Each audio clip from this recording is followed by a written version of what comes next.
बिस्मिल्लाहिर्रहमानिर्रहीम। अस्सलाम वालेकुम दोस्तों, क्या हाल चाल है। उम्मीद करता हूँ आप बिल्कुल खैरियत से होंगे। तो मैं भी बिल्कुल खैरियत से हूँ। जैसे कि परसों हमने वीडियो बनाई थी कि जनवरी और फरवरी की जो फसलें ख़ास होंगी, सब्ज़ियाँ या फसलें, उनके बारे में। तो उसमें हमने पहला जो काम करना था वो मकई पे बात करनी थी। तो उसी वीडियो को हम आगे लेके चलते हैं।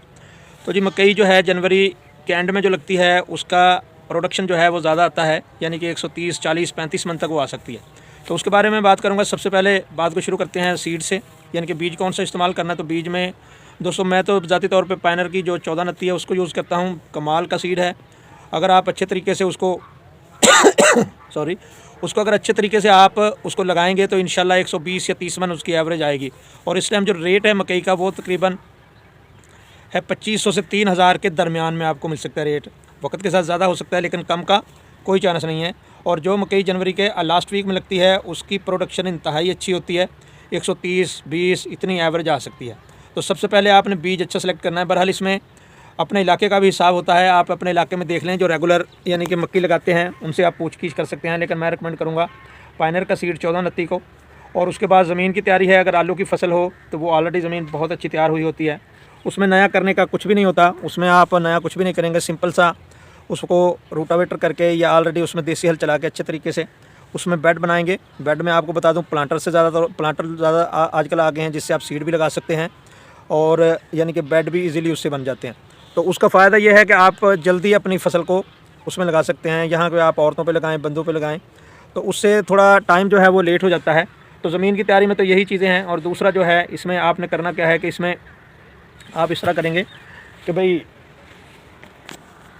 आप उस ज़मीन में एक तो DAP डालेंगे जो बगैर आलू वाली फसल के होगी, और उसके अलावा उसमें आप जहर नीचे डालेंगे खाद के साथ, फेरोडान या कोई भी जो है आप डाल सकते हैं। लेकिन वो ज़रूर डालना है इसलिए कि जो ज़मीन के अंदर नमी की वजह से कुछ बीमारियाँ, फफूंदी कश या ये जो हैं वो सारी कंट्रोल होती हैं, तो उनको आपने ज़रूर डालना। और दूसरा आपने करना क्या है कि जब आप बीज जो आप लगाएंगे उसकी ट्रीटमेंट हर सूरत में करनी है। उसकी वजह ये होती है कि जब पौधा उगता है तो उसको काफ़ी सारी बीमारी जो हैं वो यानी कि हमला कर सकती हैं। और शुरू में पौधा जो है नाजुक होता है, जब आप ट्रीटमेंट करके उसको लगाएंगे तो वो शुरू में यानी कि 3-4 पत्ते तक उसके ऊपर बीमारियां हमला नहीं करेंगी। तो यहाँ तक तो ये था। और उसके बाद आपने पहला प्लान आपको बताता हूँ स्प्रे का सुंडी के लिए। मक्की में कोई भी ज़्यादा चीज़ें जो हैं वो हमला नहीं करती हैं, उसमें बेसिक जो हमला करती है वो सुंडी ही हमला करती है। तो सुंडी का पहला स्प्रे आपने करना है जब आपकी फसल जो है मकई की 4 या 5 लीफ के ऊपर आ जाए, तो आपने एमामेक्टिन और ल्यूफ्रान का स्प्रे करना है। दरअसल वो सुंडी इसलिए कंट्रोल नहीं होती कि हम अच्छे तरीके से स्प्रे नहीं करते।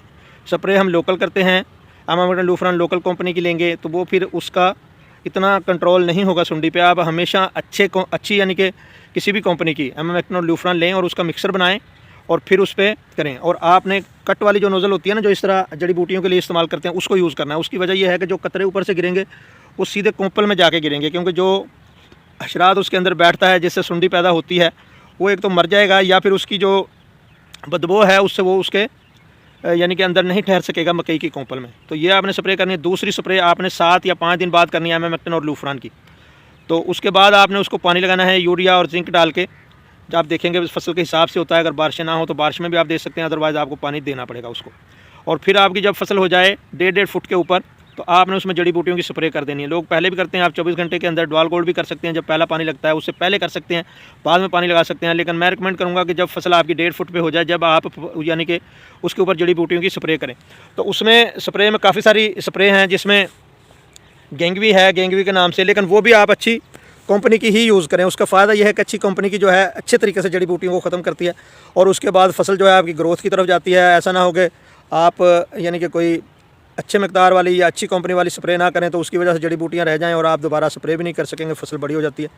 तो उसके बाद आपने करना क्या है, जब आपकी फसल हो जाए ना तकरीबन 2 फुट के करीब, तो आपने उसके अंदर कीड़ा करवाना है। कोई भी कार्बोफ्यूरान ले लें, उसके अंदर एमामेक्टिन और ल्यूफ्रान ज़रूर मिक्स करनी है।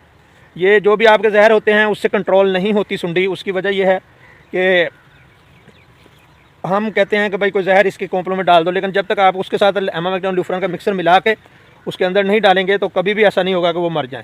ठीक है, तो आप हमेशा केरा करवाएं।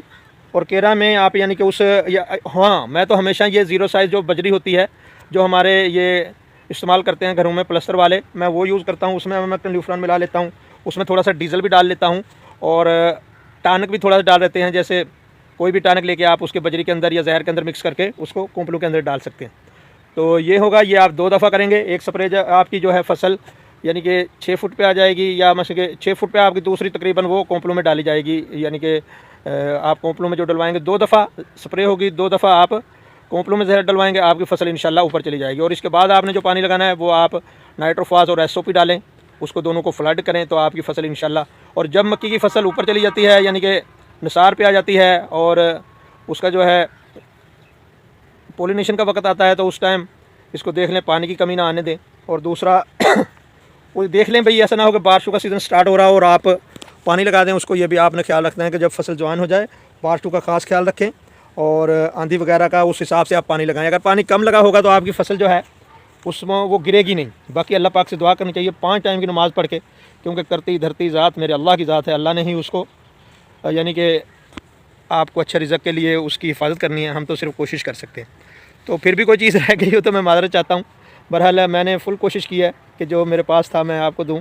अगर फिर कोई कमी पेशी रहती हो और आपको बेहतर पता हो तो मेरी ज़रूर रहनुमाई कीजिएगा। अल्लाह हाफ़िज़, अस्सलाम वालेकुम जी, अपना ढेर